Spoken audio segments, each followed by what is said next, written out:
दोस्तों, आप सभी का हमारे channel time to study line पे स्वागत है। चीजों को डिजाइन करने या बनाने के लिए जिस विज्ञान और गणित का उपयोग करते हैं उसे हम इंजीनियरिंग कहते हैं और इंजीनियरिंग करने वाले लोगों को हम इंजीनियर कहते हैं। और कुछ इंजीनियर तकनीकी समस्याओं को हल करने के लिए भी अपने कौशल का उपयोग करते हैं। भारत एक ऐसा भाग्यशाली देश है जहाँ दुनिया के बहुत महान इंजीनियर्स हुए हैं। वह न सिर्फ महान इंजीनियर थे बल्कि एक बेहतरीन और महान इंसान भी थे। हम इस वीडियो में ऐसे ही 10 महान भारत के इंजीनियर्स के बारे में बात करने वाले हैं जिन्होंने भारत को दुनिया में एक अलग मुकाम पे पहुंचा दिया है। आपने अभी तक हमारे वीडियो को सब्सक्राइब नहीं किया हो तो कर ले। हमारी लिस्ट में सबसे पहले आते हैं सर मोक्षगुंडा विश्वेश्वरैया।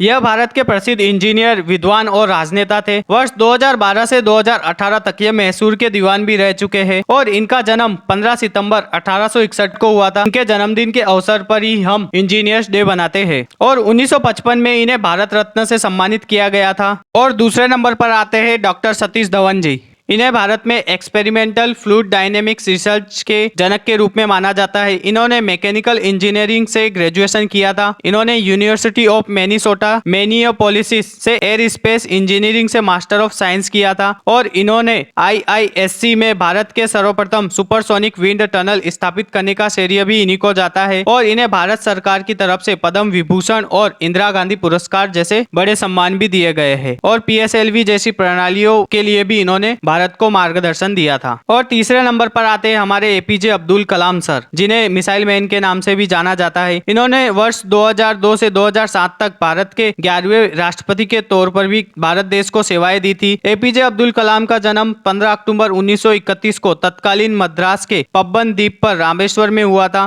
और इन्होंने मद्रास के इंस्टीट्यूट ऑफ टेक्नोलॉजी से ग्रेजुएशन किया था और इसके बाद उन्होंने DRDO वैज्ञानिक रक्षा अनुसंधान विकास संगठन में वैज्ञानिक के रूप में भी कार्य किया था। और चौथे नंबर पर आते हैं E श्रीधरन, जिन्हें हम भारत का मेट्रोमैन भी कहते हैं। यह भारतीय इंजीनियरिंग सेवा, जिसे हम IAS भी कहते हैं, वहां से सेवानिवृत्त इंजीनियर थे। इन्होंने भारत में सार्वजनिक परिवहन में सुधार लाने के लिए बहुत काम किया था और इन्होंने सिविल इंजीनियरिंग से पढ़ाई की थी।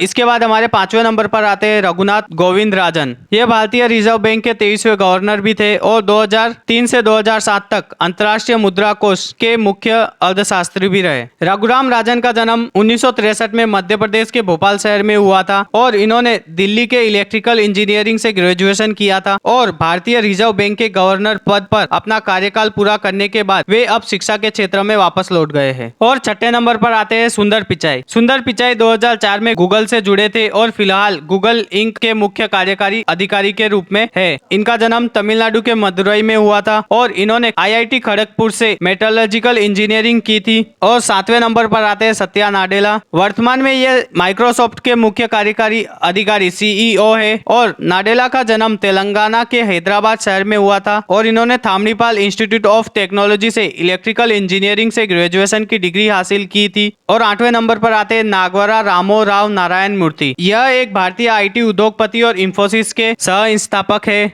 नारायण मूर्ति का जन्म 20 अगस्त 1946 को कर्नाटक के कोलार जिले में हुआ था। इन्होंने इलेक्ट्रिकल इंजीनियरिंग में नेशनल इंस्टीट्यूट ऑफ इंजीनियरिंग से ग्रेजुएशन किया और नारायण मूर्ति ने 1981 में 10,000 रुपये या 250 अमेरिकी डॉलर से आरंभिक पूंजी के साथ में इंफोसिस की स्थापना की थी। अब इंफोसिस 9.5 बिलियन अमेरिकन डॉलर की कंपनी बन चुकी है।